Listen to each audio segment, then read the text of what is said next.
Now we're going to show you the methods that I use to get my rest set up. Okay, so the first thing we're going to do here is we're actually going to install our rest on our bow. These two holes right here are called your burger holes. These are the holes that you're going to put your rest on. The only tool that you're really going to need for this is a set of Allen wrenches. This is the most handy tool that you can use as an archer. This is your number one tool, and it's going to be one that I really recommend you buy a quality set. This is a good set. It goes from 5/64 all the way up to 1/4. You're going to use almost every size in here. So this is a good quality set of Allen wrenches. Goes from 5/64 to 1/4 inch, and it's a very handy tool to have in archery. So the first thing we're going to do is we're going to decide which hole we want to put our rest in. I like to install my rest in the back side simply because I'm using a drop away rest, and when it falls down it's going to catch the back side of my riser. Now if you're using a different kind of rest, you may want to install it in the front burger hole. I'm going to install this rest in the rear one. It really doesn't matter either way which one you choose to install it in. Basic installation of this rest is really simple. Now you can see that this is going a little bit tough. This is a new bow. There is film dip in these threads. So the first time you put these on a new bow, it might be just a little bit tough to get that thing to thread in there. But don't worry about it too much. As long as you're not cross threading it, you should be okay. Now what I've done here, what I'm going to do is I'm not really concerned about the rest at all right now, because this rest has movement left and right and up and down. So I don't really care where this rest is. What I'm looking at is this part right here. I want this part to be very level, or as level as I can get it. Now you're going to like different bows are going to have different cues that you can take. This bow has this roller guard right here. I got a perfectly straight line right there. This also has a cutout. I've got a perfectly straight line right there. So what I can do is kind of compare this and eyeball this. I can even get a tape measure out and measure from this point to here and measure from this point to here to kind of tell if I've got a flat line. This ripcord's got a curve, but what I'm going to do right now is I'm going to eyeball this. Now when we go to tune this bow, we're going to be able to tune this thing perfect. So I'm going to get this thing set up just as square and level as I possibly can for the time being. That looks pretty good.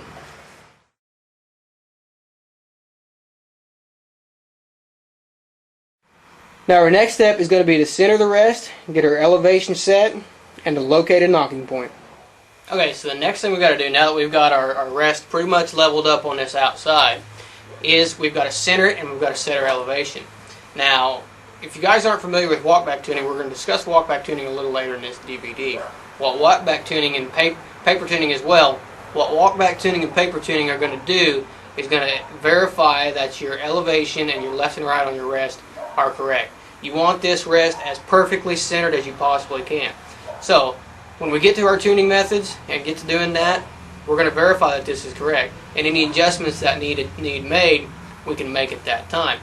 What you're going to want to do, if we've got our rest set up, what you want is your arrow lined up with your two burger holes that we discussed when we were talking about when we were installing our rest.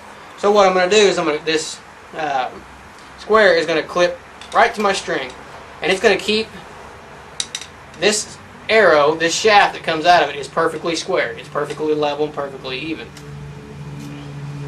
So what I'm going to do is I'm going to drop my rest there, and I'm going to line this up with my burger holes, just like that. I'm just going to move it until it's lined up perfectly with my two burger holes. Right there, that's square. So what this tells me, is my rest needs to come up and be level with this, which I got the arrow in right now, but also gives me my knocking point. My knocking point is now established right here.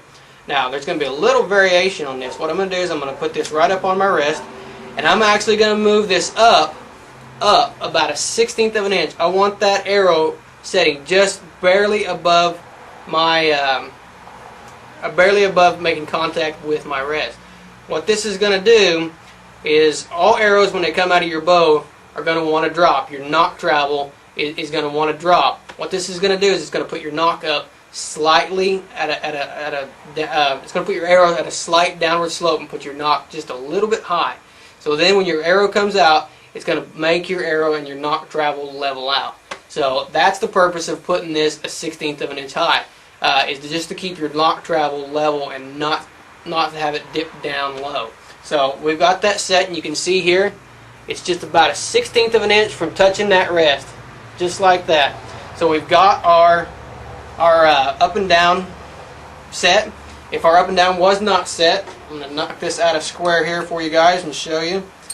You'd have to take your Allen wrenches. You're going to have a bolt on the side of all rests.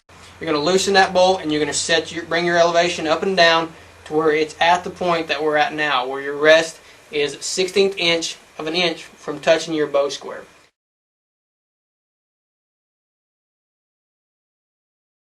Okay, now that we have our rest, our elevation set on the rest, we also have our nocking point established. This is a nice thing about using this bow square.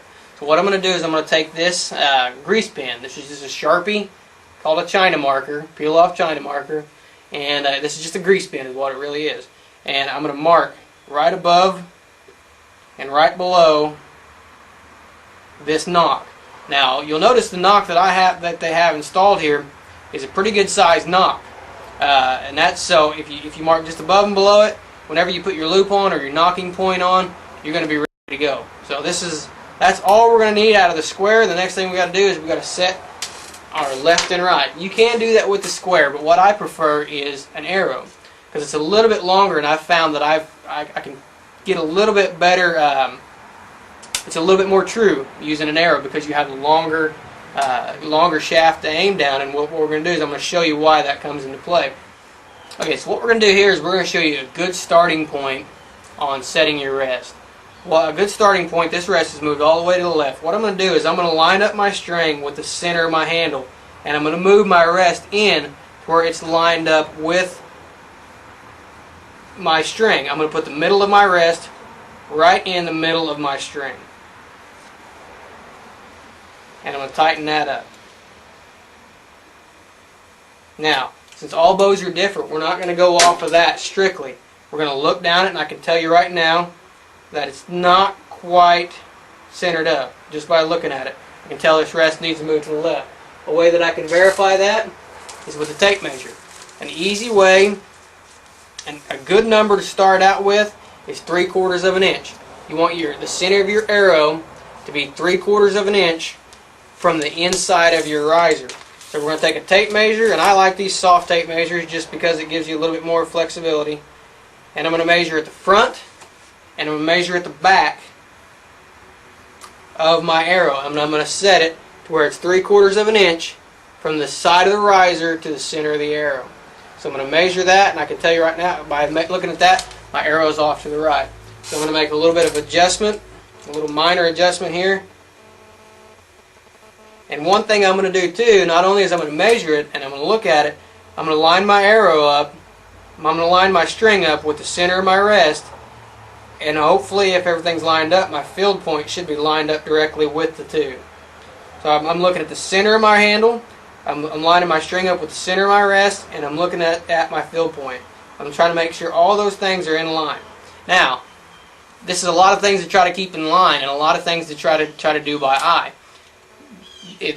The setup at this point, you want it as close as you can possibly get it, but it is not critical that it is perfect at this point. Walk back tuning is going to take care of all the mistakes that we make right here. So if you don't have this rest perfectly centered up, it's fine. If your elevation is off just a little bit when we paper tune, that's going to take care of that. So by looking at this rest, it looks like it's good and square. It looks like I got equal distance from my riser to my arrow. By looking at it, it looks like my elevation is set good. So what I'm going to do now is I'm going to install a nocking point. Okay, there's a couple different kinds of nocking points that you can put on. You can put on a string loop, or you can put on a brass nocking point like I have here. For the brass nocking point, the first one we're going to show you how to install. Very simple, very easy to install. All you're going to need is a set of nocking pliers. These you can pick up these up at any hardware or any archery store around. Most of them are going to have them. Very inexpensive, very easy to use. Another easy thing that you can use is a set of needle nose pliers. You can use any kind of pliers to clamp these down. You just want to be careful not to get too much leverage.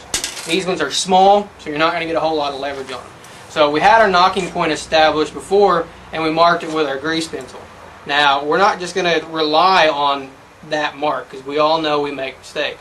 So we're going to slide our brass nocking point onto the string, and some of these are a little bit tough. Some of them have you may have to open them up just a little bit. So we're going to slide that right there onto our string. And we're going to move it down to our blue mark. Now we're going to leave the knocking point slightly above the blue mark, and I'm going to put my arrow back on. This is going to ensure that my arrow is still nice and level. Now the nice thing about these nocks is they are adjustable. So once you tighten this thing down, you can loosen it back up and move it if you need to. So I've got my arrow nice and square. Everything looks pretty good. I got my knocking point in place. All you have to do to get this installed is now squeeze down on these pliers. Get that good and tight. You don't have to be Hercules with this. You don't have to squeeze these things down to the point where they're squeezing your string in half. And there you go. Your knocking point is established and your knock is installed. Now, for release shooters, you may want to put another one right underneath this one to keep your arrow from coming down. So I always give it a little bit of room, 1/16 of an inch, maybe 1/8 of an inch, so it's not touching right up on my knock and not pushing my knock up when I pull this back.